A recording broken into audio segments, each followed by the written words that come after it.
Réseau RANO, bilan et perspectives.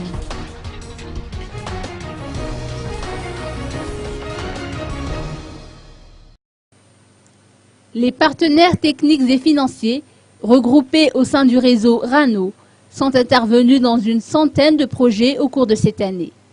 Ce réseau œuvre dans le domaine de l'adduction d'eau potable et de l'accès aux infrastructures sanitaires.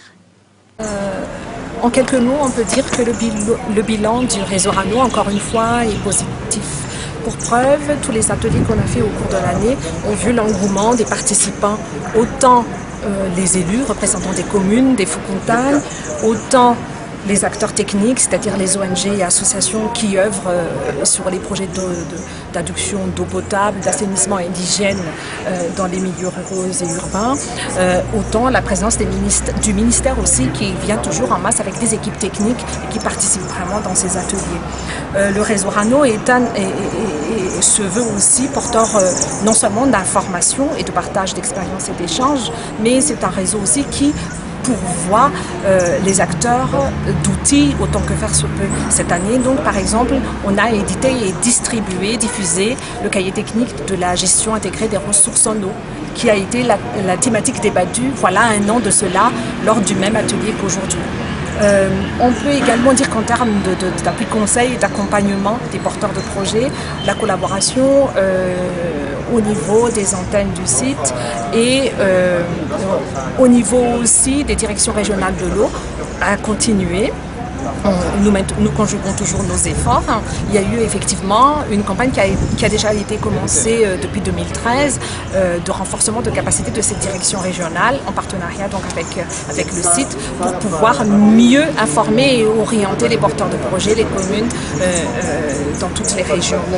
Les membres du réseau RANO ont organisé un atelier aujourd'hui à l'hôtel Ibis d'Ankourjan, dans l'objectif notamment de dresser le bilan des activités durant l'année 2014.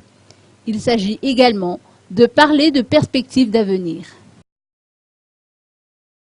Point fort, je dirais,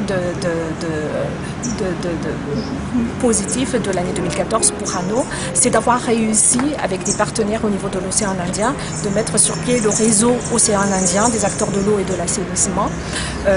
Ça a été fait donc à l'initiative de PSO, CIT, les deux initiateurs du réseau RANO à Madagascar, mais également du syndicat intercommunal de l'eau, de l'assainissement et de Mayotte, OCEAM, de l'ARS aussi en Indien, ou l'Agence régionale de santé Océan Indien, avec la contribution financière de l'AFD Mayotte et du Fonds de coopération régionale de Mayotte.